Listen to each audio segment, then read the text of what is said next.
Hello everyone. आज हम लोग पढ़ने वाले हैं क्लास 11th की भूगोल की बुक से चैप्टर नंबर 4 महासागरों और महाद्वीपों का वितरण। इस चैप्टर में हम लोग महासागर और महाद्वीपों का डिस्ट्रीब्यूशन इस अर्थ पर किस तरह से हुआ है इसके बारे में हम लोग पढ़ने वाले हैं।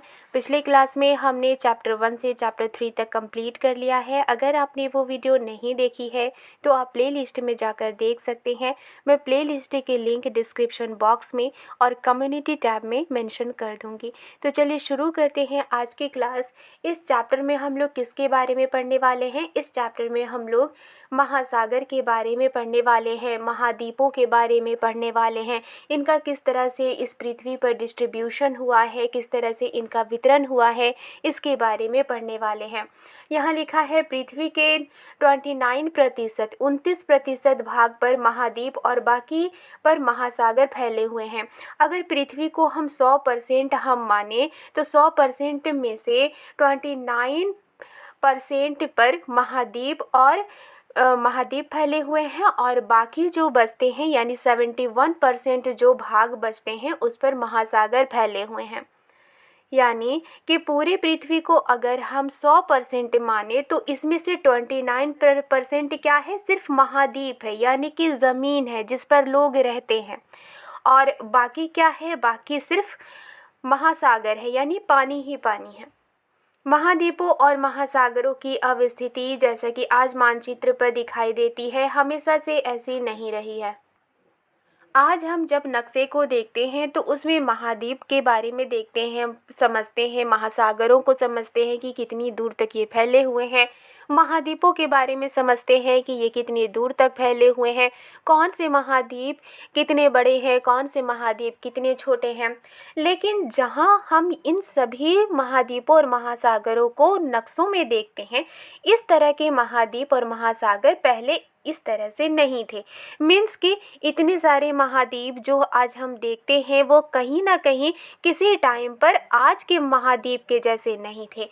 कैसे थे इसे हम आगे पढ़ेंगे। इसके अतिरिक्त यह भी एक तथ्य है कि आने वाले समय में भी महाद्वीप व महासागरों की स्थिति आज जैसी नहीं होगी। ये भी स्थिति है, ये भी कहा जाता है कि आज जिस तरह से महाद्वीप को हम समझते हैं, नक्शों में जिस तरह से हम देखते हैं, जिस तरह से महासागरों को नक्शों में देखते हैं, हो सकता है कि आने वाले दिनों में आज के जैसे नक्शे आने वाले दिनों में ना हो। मीन्स कि महाद्वीपों की जो सिचुएशन है, जो पोजीशन है वो बदल जाएगी। महासागर की जो सिचुएशन है और पोजीशन है वो भी बदल सकती है। आगे लिखा है महाद्वीपों और महासागरों की अवस्थिति में परिवर्तन हुआ है और अभी भी हो रहा है। यानी कि शुरू से जब से पृथ्वी बनी है उस वक्त से कुछ ना कुछ परिवर्तन होता चला आ रहा है।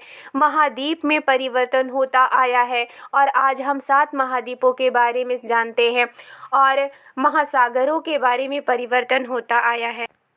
ये परिवर्तन अभी भी हो रहा है और लगातार होता ही रहेगा। सबसे पहले हम पढ़ेंगे महाद्वीपीय प्रवाह के बारे में, यानी कॉन्टिनेंटल ड्रिफ्ट के बारे में। प्रवाह क्या होता है? प्रवाह मीन्स बह कर जाना, प्रवाह मीन्स बहना। तो जो महाद्वीप है उनका बहाव से क्या रिलेशन है? आज जो हम महाद्वीप को जानते हैं, समझते हैं, वो सारे महाद्वीप कभी ना कभी एक ही थे। इसके बाद वो बटे और इसके बाद वो 1 से 2 महाद्वीप बने, फिर कई महाद्वीप बने। यहाँ लिखा है अटलांटिक महासागरीय तटरेखा के दोनों तरफ की तटरेखा में आश्चर्यजनक सममिति यानी सिमेट्री है। यह लिखा है कि जो अटलांटिक महासागर की तटरेखा है, तटरेखा किसे कहते हैं? जहाँ महासागर और जो ज़मीन है, महासागर का किनारा और ज़मीन का जो किनारा होता है, जो एक जगह मिलते हैं, उसको कहते हैं तटरेखा।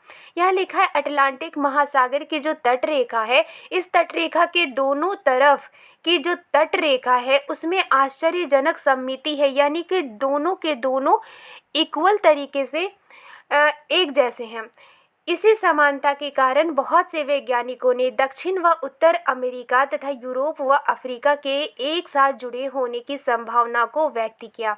और चूँकि इनमें सिमेट्री पाई गई है, इनमें समानता पाई है, एक तट जिस तरह से है दूसरा तट भी उसी तरह से है, तो इसमें जब समानता पाई गई है तो बहुत सारे वैज्ञानिकों ने क्या किया, उन्होंने क्या समझा, उन्होंने ये व्यक्त किया कि जो दक्षिण है और उत्तर अमेरिका है और यूरोप और अफ्रीका है वो एक समय में जुड़े हुए थे। किस तरह से समझ में आया, क्योंकि उन्होंने अटलांटिक महासागर की तट रेखा के दोनों तरफ ही उन्होंने सिमेट्री को देखा, यानी कि सिमेट्री जब समानता मिली, इसी वजह से जो वैज्ञानिक हैं उन्होंने ये व्यक्त किया कि दक्षिण और उत्तर अमेरिका एक साथ जुड़े हुए थे, यूरोप और अफ्रीका एक साथ जुड़े हुए थे। इसकी ये संभावना है कि ये आपस में जुड़े हुए थे। विज्ञान के इतिहास के ज्ञात अभिलेखों से पता चलता है कि सन 1596 में एक डच मानचित्रवेत्ता अब्राहम आर्टेलियस ने सर्वप्रथम इस संभावना को व्यक्त किया था। अब ये क्वेश्चन है कि आखिर किसने सबसे पहले ये बताया था कि ये आपस में जुड़े हुए थे।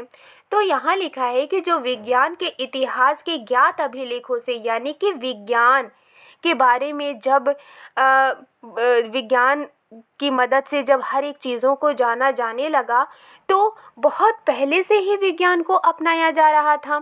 तो जब बहुत पहले से विज्ञान को अपनाया जा रहा था तो विज्ञान के बारे में जो भी लिखे गए थे वो भी तो इतिहास है। तो ये यहाँ लिखा है कि विज्ञान के इतिहास के ज्ञात अभिलेखों से, यानी कि पुराने ज़माने में, जब पहले ज़माने में जब विज्ञान के मदद से जब बहुत सारी इन्फॉर्मेशन मिलती थी तो उसे लिखा जाता था। तो उससे ये पता चलता है कि सन 1596 में एक डच मानचित्रवेत्ता थे, यानी कि वो मानचित्र के बारे में जानकारी रखते थे। उनका नाम था अब्राहम आर्टेलियस। उन्होंने ही सबसे पहले ये संभावना व्यक्त किया था कि ये आपस में जुड़े हुए थे। एंटोनियो पेलाग्रीनी ने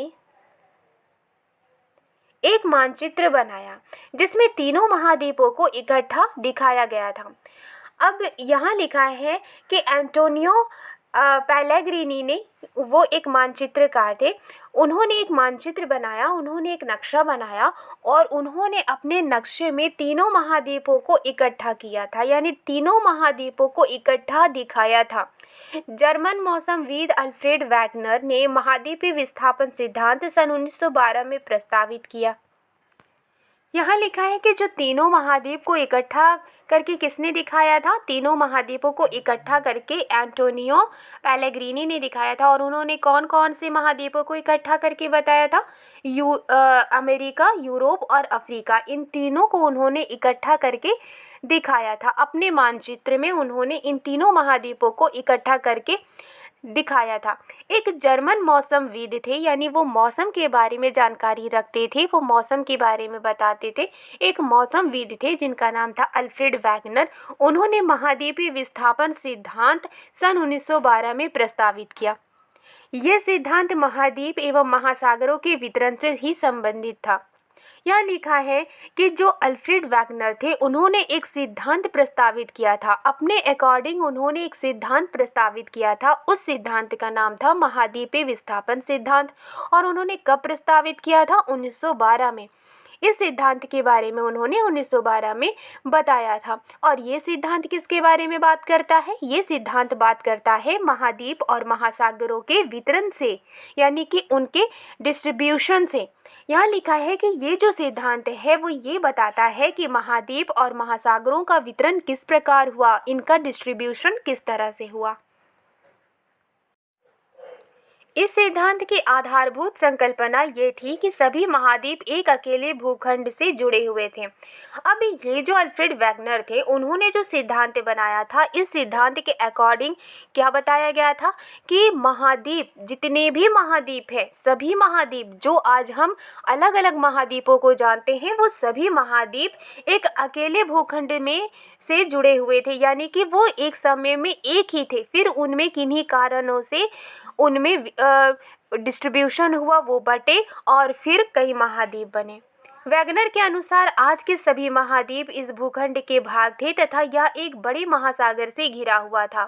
वैगनर के अकॉर्डिंग क्या बताया गया? वैगनर ने ये बताया कि आज जितने भी महाद्वीप हम देखते हैं, एशिया महाद्वीप और अफ्रीका है, अटलांटिक है, अंटार्कटिक है, ये जितने भी महाद्वीप हैं और भी जितने महाद्वीप हैं वो एक ही भूखंड के भाग थे, वो एक समय में एक ही थे और ये चारों तरफ से किससे घिरे हुए थे? ये चारों तरफ से महासागर से घिरे हुए थे, पानी से घिरे हुए थे। उन्होंने इस बड़े महाद्वीप को पैंजिया का नाम दिया और उन्होंने, चूंकि उनका ये सिद्धांत था, किसका सिद्धांत था? वैगनर का सिद्धांत था, तो उन्होंने अपने इस सिद्धांत में जिस भूखंड के बारे में बताया था, उन्होंने इस बड़े से भूखंड को, इस बड़े से महाद्वीप को जो चारों तरफ से पानी से घिरा हुआ था, उसका नाम उन्होंने पैंजिया दिया। पैंजिया का क्या मतलब होता है? पैंजिया का मतलब होता है संपूर्ण पृथ्वी, यानी कि पूरी की पूरी पृथ्वी। विशाल महासागर को पैंथेलासा कहा और चूंकि जो बड़ा महाद्वीप था, चूंकि आज ये बड़ा महाद्वीप बट करके 7 महाद्वीप बन चुके हैं, लेकिन ये किसी समय में एक ही थे, इसलिए उन्होंने इसका नाम दिया पैंजिया। और चूंकि चारों तरफ से ये पानी से घिरे हुए थे, इस बड़े महासागर का उन्होंने नाम दिया पैंथेलासा। पैंथेलासा का मतलब होता है जल ही जल। वैगनर के तर्क के अनुसार लगभग 20 करोड़ वर्ष पहले इस बड़े महाद्वीप पैंजिया का विभाजन आरंभ हुआ। अब वैगनर ने ये तर्क दिया था, अब कोई तर्क भी तो चाहिए कि उन्होंने किस आधार पर ये कहा, तो उन्होंने ये तर्क दिया, उनके तर्क के अनुसार लगभग 20 करोड़ साल पहले इस बड़े महाद्वीप, यानी जिसका नाम उन्होंने पैंजिया रखा था, उस बड़े महाद्वीप पैंजिया का विभाजन आरंभ हुआ। यानी कि वो बड़ा महाद्वीप जिसका नाम पैंजिया था, जिसका नाम वैगनर ने रखा था, वो विभाजन उसमें होना शुरू हो गया, उसमें वो टूटना शुरू हो गया। पैंजिया पहले 2 बड़े महाद्वीप पिंडों लारेशिया और गोंडवाना लैंड क्रमशः उत्तरी व दक्षिणी भूखंडों के रूप में विभक्त हुआ। वैगनर ने ये कहा कि जो पैंजिया महाद्वीप था वो 2 भागों में पहले बटा। पहला क्या था? पहले का नाम उन्होंने दिया लारेशिया और दूसरे का नाम दिया उन्होंने गोंडवाना लैंड, जो कि उत्तरी और दक्षिणी, एक उत्तरी और एक दक्षिणी भूखंड के रूप में, यानी जमीन के टुकड़ों के रूप में बट गया, विभक्त हुआ। इसके बाद लारेशिया व गोंडवाना लैंड धीरे धीरे अनेक छोटे हिस्सों में बट गए।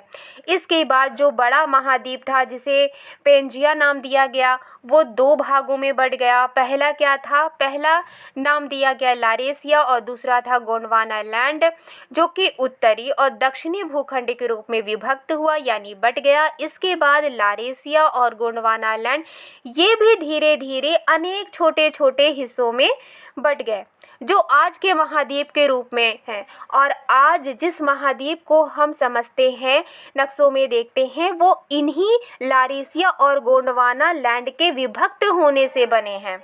यहाँ आगे लिखा है, महाद्वीपीय विस्थापन के पक्ष में अनेक प्रमाण भी प्रस्तुत किए गए हैं। इनमें से कुछ इस प्रकार हैं।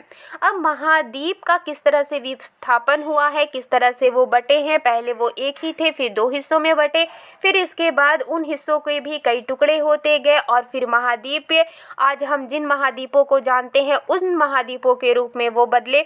और इस तरह से जो महाद्वीपीय विस्थापन है उसके पक्ष के बारे में बहुत सारे प्रूफ दिए गए हैं। इनमें से कुछ प्रूफ, कुछ सबूत, कुछ प्रमाण नीचे दिए गए हैं जिन्हें हम आगे पढ़ेंगे। अब हम लोग पढ़ेंगे महाद्वीपीय विस्थापन के पक्ष में प्रमाण, यानी कि वो कौन कौन से एविडेंस हैं जो ये बताते हैं कि एक समय में आज के सारे जितने भी महाद्वीप हैं वो एक समय में एक ही भूखंड के भाग थे। तो इसके लिए यहाँ पर कुछ प्रमाण यहाँ दिए गए हैं। पहला प्रमाण है महाद्वीपों में साम्य।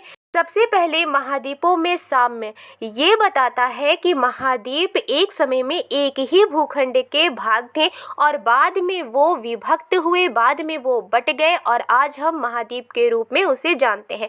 तो पहला क्या है प्रूफ? पहला है महाद्वीपों में साम्य। यहाँ लिखा है साम्य का मतलब होता है समानता, यानी कि समान होने का भाव। दक्षिण अमेरिका व अफ्रीका के आमने सामने की तटरेखाएं अद्भुत व त्रुटि रहित साम्य दिखाती हैं। एक तरफ है दक्षिण दक्षिण अमेरिका और दूसरी तरफ है अफ्रीका। इन दोनों की जो तट रेखाएं हैं वो एक दूसरे के समान है, एक दूसरे के जैसी है और अद्भुत है, और इसमें किसी भी तरह की कोई भी त्रुटि नहीं है, कोई भी गलती नहीं है। अगर इसे एक साथ जोड़ा जाए तो ये एक साथ जुड़ जाएंगी। जैसे कि हम लोग कोई चीज़ देखते हैं, जैसे कोई चीज़ है, अगर वो बीच से विभक्त होती है तो विभक्त होने के बाद ये और ये जो दो भागों में पार्ट बनती है, दोनों पार्ट के जो किनारे होंगे वो क्या होंगे, एक ही जैसे होंगे। जब हम उसे आपस में जोड़ेंगे तो फिर ये एक पूरा वो चीज़ बनकर तैयार हो जाता है। तो इस तरह से हम ये जानते हैं कि जो दक्षिण अमेरिका और अफ्रीका है उसके आमने सामने की जो तट रेखाएं हैं वो एक दूसरे के समान हैं और उसमें किसी भी तरह की कोई गलती नहीं है। अगर हम उसे मिलाएंगे तो वो दोनों मिलकर एक भूखंड बन जाएंगे। 1964 ईस्वी में बुलर्ड ने एक कंप्यूटर प्रोग्राम की सहायता से अटलांटिक तटों को जोड़ते हुए एक मानचित्र तैयार किया था। यहाँ लिखा है कि 1964 ईस्वी में बुलर्ड नाम के एक व्यक्ति थे। उन्होंने एक कंप्यूटर प्रोग्राम की मदद से अटलांटिक तटों को जोड़ते हुए यानी अटलांटिक तटों को उन्होंने जोड़ा और फिर एक मानचित्र तैयार किया, एक नक्शा तैयार किया। तटों का यह साम्य बिल्कुल सही सिद्ध हुआ। जब कंप्यूटर प्रोग्राम की मदद से अटलांटिक तटों को जोड़ा गया और जोड़कर जो मानचित्र तैयार किया गया था, ये जो समानता थी वो बिल्कुल सही सिद्ध हुई। साम्य बिठाने की यह कोशिश आज की तटरेखा की अपेक्षा 1000 फैथम की गहराई की तटरेखा के साथ की गई थी। यहाँ लिखा है कि जो समानता बिठाने की जो कोशिश थी वो कोशिश आज की तटरेखा के मुकाबले में 1000 फैथम की गहराई की तटरेखा के साथ 1000 फैथम मीन्स होता है लंबाई की एक इकाई जो 6 फीट के बराबर होती है, यानी कि 1.83 मीटर तक होती है।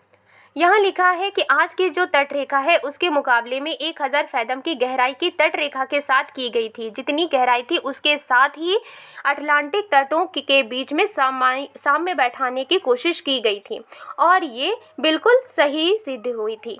नेक्स्ट है महासागरों के पार चट्टानों की आयु में समानता, यानी महासागरों के पार जो चट्टानें हैं उनके उम्र में, उनकी आयु में समानता।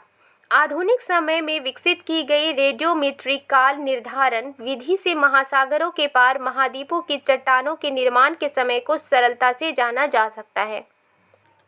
रेडियोमीट्रिक काल क्या होता है?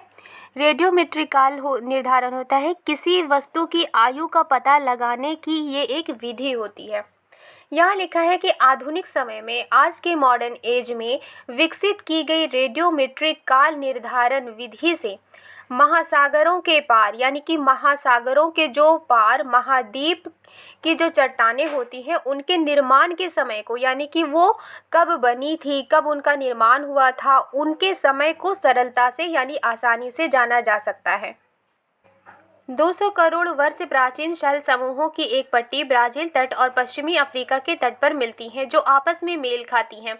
यहाँ लिखा है 200 करोड़ साल प्राचीन शैल समूहों की, यानी कि जो चट्टान है उनके ग्रुप की एक पट्टी ब्राज़ील तट और पश्चिमी अफ्रीका के तट पर मिलती है और ये जो पट्टी है वो आपस में मेल खाती है, यानी कि मैच करती है। दक्षिण अमेरिका व अफ्रीका की तटरेखा के साथ पाए जाने वाले आरंभिक समुद्री निक्षेप जुरेसिक काल के हैं।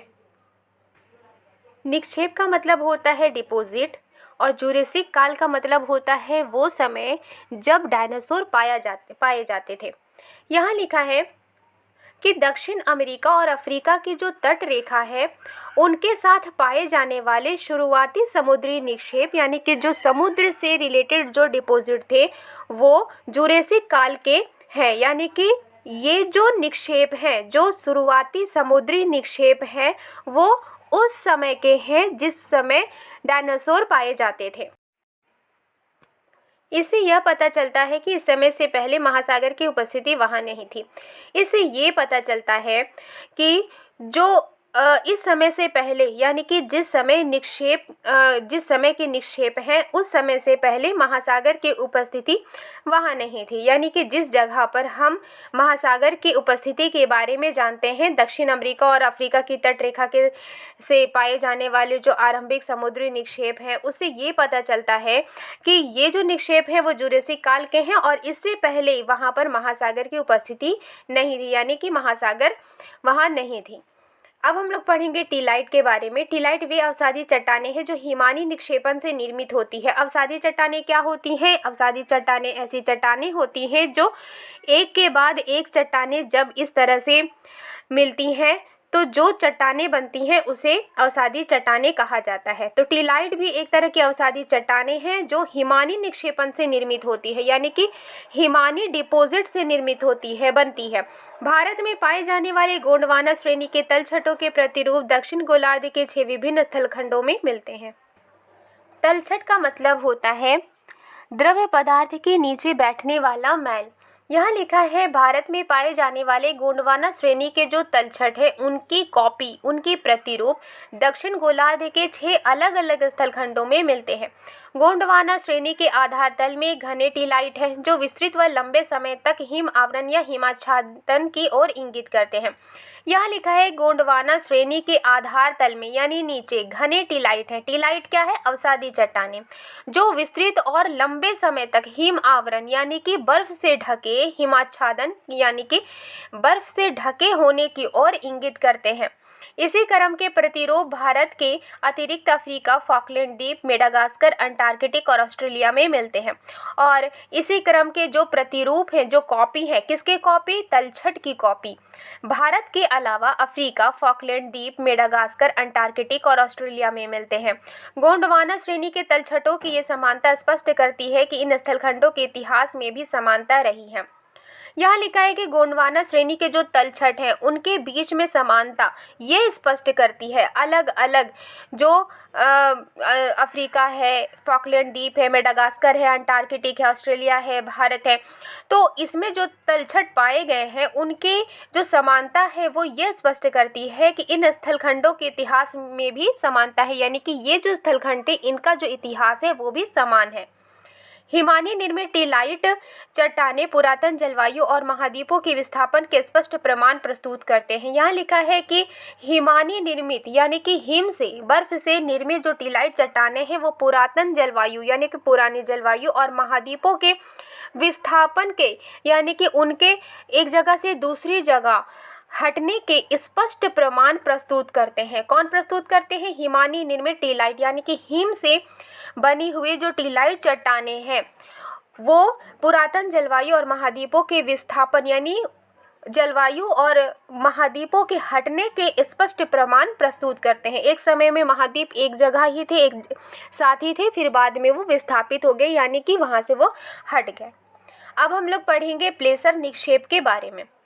घाना तट पर सोने के बड़े निक्षेपों की उपस्थिति व उद्गम चट्टानों की अनुपस्थिति एक आश्चर्यजनक तथ्य है। घाना तट पर सोने के बड़े निक्षेप यानी कि जो सोने के बड़े बड़े डिपॉजिट हैं उनकी उपस्थिति और उद्गम चट्टानों की अनुपस्थिति यानी कि सोने के बड़े निक्षेप हैं, डिपॉजिट है और चट्टान अनुपस्थित है, एक आश्चर्यजनक तथ्य है। सोना युक्त सिराएं ब्राज़ील में पाई जाती हैं।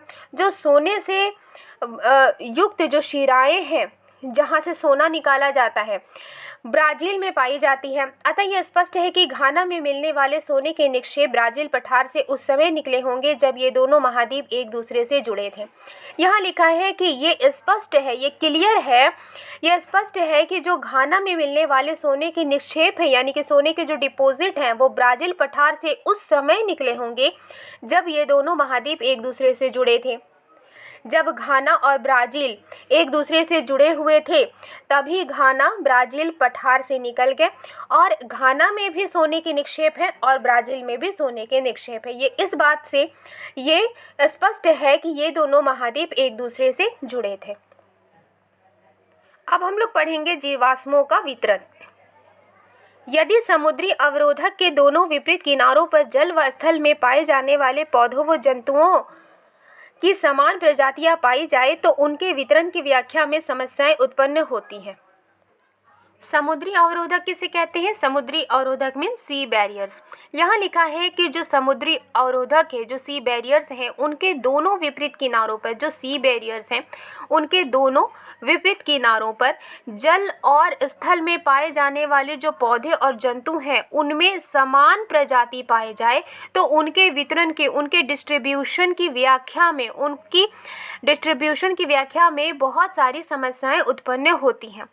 यानी कि अगर समुद्री अवरोधक जो होते हैं, जो सी बैरियर्स होते हैं, अगर इनके दोनों विपरीत किनारों पर जल और स्थल में पाए जाने वाले जो पौधे और जंतु की समान प्रजातियां पाई जाए तो उनके डिस्ट्रीब्यूशन की व्याख्या में प्रॉब्लम उत्पन्न होती है कि किस तरह से इसको व्याख्या की जाए।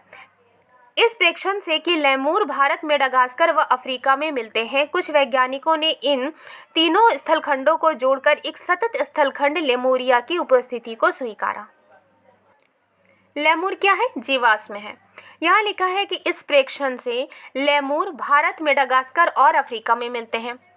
कुछ वैज्ञानिकों ने इन तीनों स्थलखंडों को, भारत, मेडागास्कर और अफ्रीका, इन तीनों को जोड़कर एक सतत स्थलखंड लेमूरिया की उपस्थिति को स्वीकारा। यानी कि वैज्ञानिकों ने ये स्वीकारा कि भारत, मेडागास्कर और अफ्रीका तीनों ही एक ही स्थलखंड थे जिसे लेमूरिया कहा गया। मेसोसारस नाम के छोटे रेंगने वाले जीव केवल उथले खारे पानी में ही रह सकते थे। इनकी अस्थियां केवल दक्षिण अफ्रीका के दक्षिणी के प्रांत और ब्राजील में इरावर शैल समूह में ही मिलते हैं। यहाँ लिखा है कि मेसोसारस नाम के छोटे रेंगने वाले जीव सिर्फ उथले खारे पानी में ही रह सकते थे।